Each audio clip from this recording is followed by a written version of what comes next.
ओम शांति बाबा। ओम शांति दीदी। मैं बीके आशा। आज मैं भी अपना एक अनुभव सुनाना चाहती हूँ। हमारी गूगल लोको पायलट है।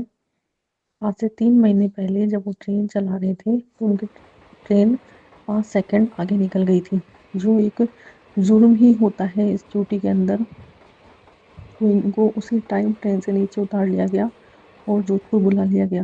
जोधपुर बुलाने के बाद इनके मतलब बहुत कार्रवाई हुई, बहुत अफसरों ने बहुत डांटा, बहुत कुछ बोला। तो इन्होंने बहुत माफ़ी भी मांगी, रोने ही लग जाते थे कि सर मेरे से गलती हो गई, बहुत माफ़ी मांगी, लेकिन कुछ नहीं हुआ। इनकी पोस्ट चेंज कर दी गई, असिस्टेंट लोको पायलट की पोस्ट पे दे दी गई। और इनकी पोस्ट तो चेंज हुई ही, लेकिन सैलरी बहुत ज़्यादा डाउन कर दी। 42 बेसिक रहती है वैसे, लेकिन 19 ही कर दी गई। तो हमको फाइनेंशियली प्रॉब्लम बहुत आने लगी, क्योंकि हमने अभी घर बनाया है और लोन काफ़ी ज़्यादा, मतलब किस्त बहुत ज़्यादा हैवी आती थी। तो हमारे पास कोई ऑप्शन नहीं था। उसके बाद ये डिप्रेशन में रहने लगे कि अब मेरे से नौकरी नहीं होगी, मेरे बस की बात नहीं है अब। उसके बाद और इस बीच ऐसा भी होता है ना कि लोग अलग अलग सजेशन देते हैं, उस पंडित के पास जाओ, उसके पास जाओ। तो पता है दीदी, जहाँ पे भी गए ना, वहाँ पे सबने यही कहा, शिव जी को मानो, शिव जी को मानो। तो मैं तो ऑलरेडी मेरे शिव बाबा को याद करती हूँ। तो मैंने इनको बोला कि अब आप और कैसे लोगों से सुनोगे, आप शिव को बाबा को याद किया करो और आप देखना, आप 3 महीने में इसी पोस्ट पे आ जाओगे।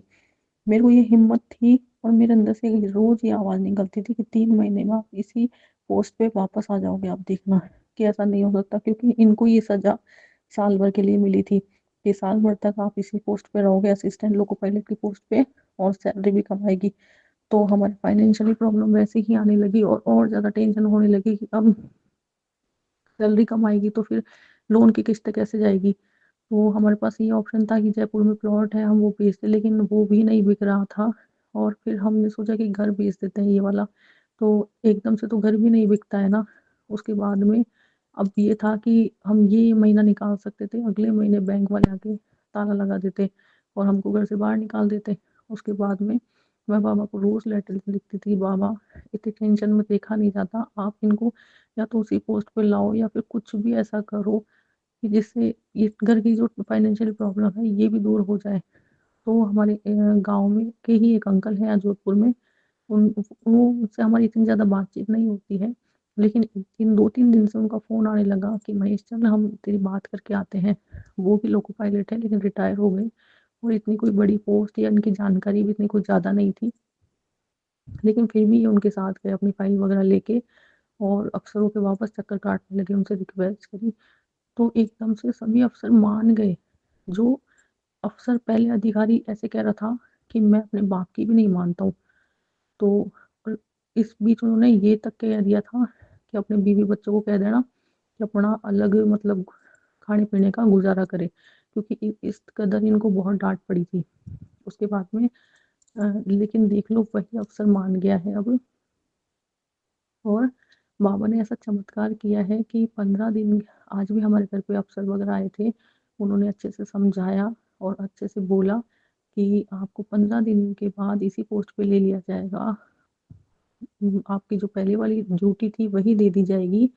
और इतना फ़ास्ट काम किसी का नहीं होता है, लोग बड़े-बड़े अफ़सरों के चक्कर काटते हैं, किस-किस जानकारी के हिसाब से काम करवाते हैं, लेकिन आपका जितना फ़ास्ट काम हो रहा है उतना किसी का नहीं होता, और आपका बहुत फ़ास्ट काम हो रहा है। उसके बाद में 15 दिन में बाबा इसी पोस्ट पे ले आएँगे वापस।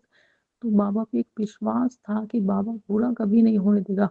ब कर्मों के हिसाब से पेपर तो आएँगे, लेकिन बाद में सब अच्छा होगा। तो ये विश्वास कायम रखा तो वही हुआ, और बाबा का चमत्कार मतलब दिख गया कि बाबा ने चमत्कार कर दिया। तो शुक्रिया बाबा, आपने इतना ध्यान रखा, टूटने मुझे नहीं टूटने दिया बिल्कुल भी। मेरे ये ऐसे बोलते थे कि तू हमेशा है ना खड़ी रहती है कि हिम्मत करके कि नहीं, आप इसी पोस्ट पे आ जाओगे, और वही हुआ। तो शुक्रिया बाबा, शुक्रिया दीदी। मुरली रोज़ सुनने से ही बहुत फ़र्क पड़ता है, अच्छी वाइब्रेशन आती है। तो और बहुत अनुभव सुनते तो उससे भी काफ़ी हेल्प मिलती है। तो शुक्रिया बाबा, शुक्रिया दीदी। ओम शांति।